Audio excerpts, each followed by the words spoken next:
السلام عليكم وأسعد الله أوقاتكم. هاي إيش يا جماعة؟ هاي عبارة عن عدسة لاصقة لينة.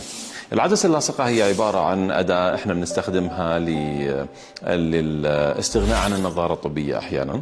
هذه العدسة رقيقة جدا، توضع على قرنية العين. هذه العدسة ممتازة جدا لكثير من المرضى. طبعا من شروط استخدام العدسة اللاصقة لابد أن تكون القرنية مناسبة، ولابد أن تكون هذه العدسة معقمة، لابد أن يكون المحلول معقم.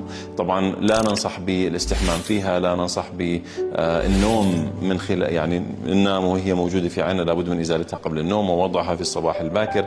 لابد من تعقيم إصبع الإبهام خلال وضع العدسة على قرنية العين، أو استخدام ملقط معين أو أداة خاصة لوضعها. نفضل عادة العدسات اللاصقة اليومية أكثر من الشهرية حقيقة. ليش؟ لأنه العدسات اللاصقة اليومية المحلول هذا ممكن استخدام العدسة يوم يومين، بعد ذلك بنكبها مع المحلول، فقلة احتمالية حدوث التهابات لا قدر الله.